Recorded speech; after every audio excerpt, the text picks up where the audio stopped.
السلام عليكم، كيف الحال؟ اسمي أركان الطري. أهلا وسهلا.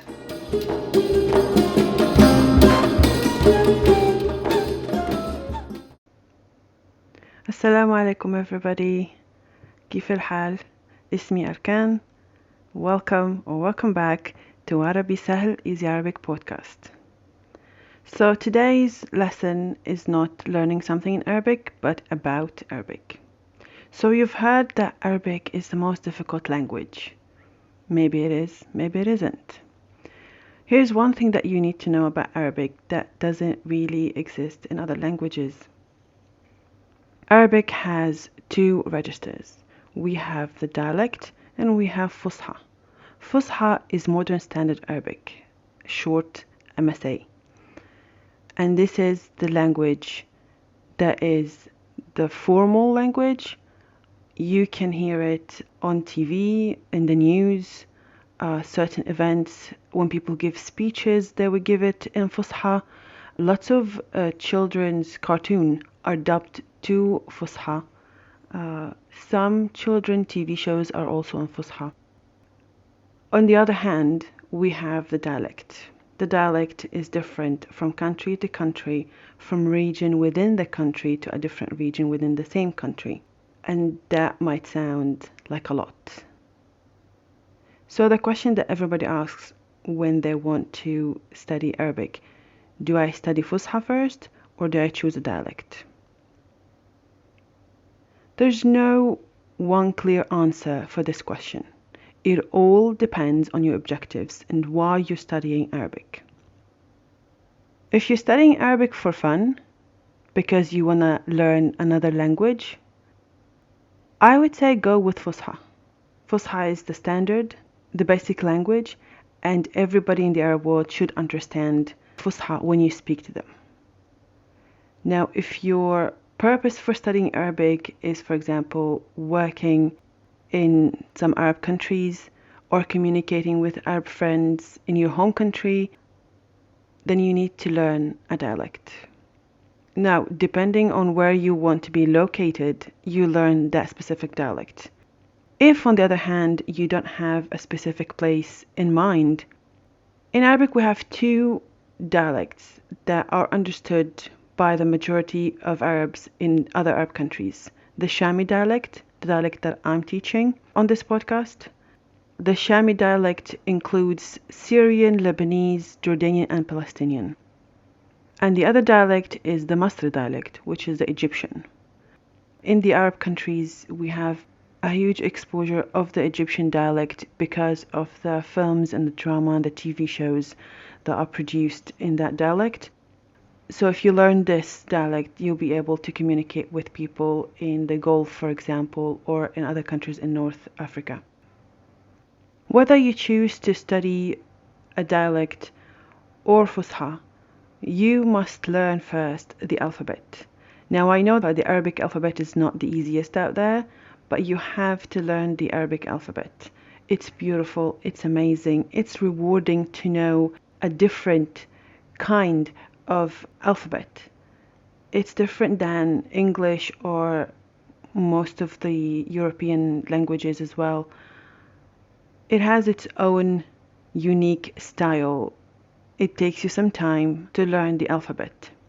But here's what you can do. You can start learning the alphabet and at the same time learn some phrases and common conversation questions and answers. Also learn how to introduce yourself or simple sentences like I like, I want.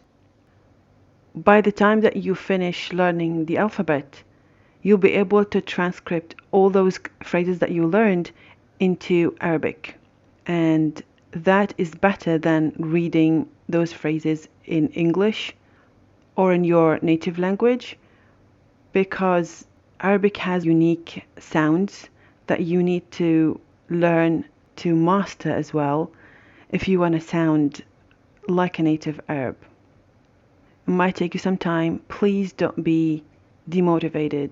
And if you were, which is, I'm afraid, it's normal, pull yourself up and keep reminding yourself of the reason why you want to study Arabic.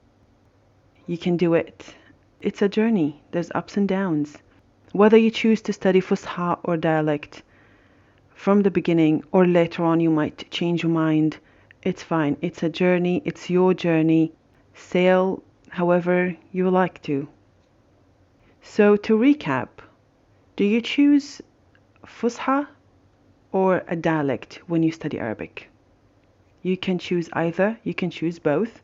It all depends whether you want to study Arabic for fun or you want to study Arabic because you want to relocate at your job or find a job in one of the Arab countries. You can learn that specific dialect. Today's cultural point.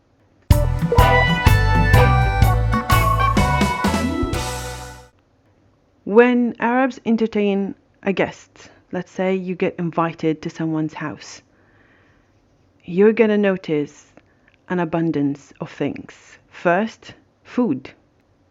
They're gonna prepare the best food, a lot of food, and it comes in stages. In my home, we always start with juice, cold juice, and then it comes some nuts, fruit. We also have tea and maybe cake or biscuits.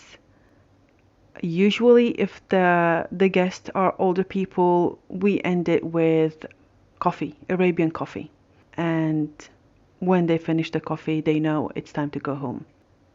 Now, for you, it might be different, and it depends on the country as well. But you're gonna have a lot of food. You're going to be introduced to new dishes. You're gonna be forced as well to eat the food. It's a sign of hospitality. It might sound a bit aggressive or pushy, but this is how we show that we are respecting you as a guest. We are appreciating you visiting us, and we want to be the best host ever.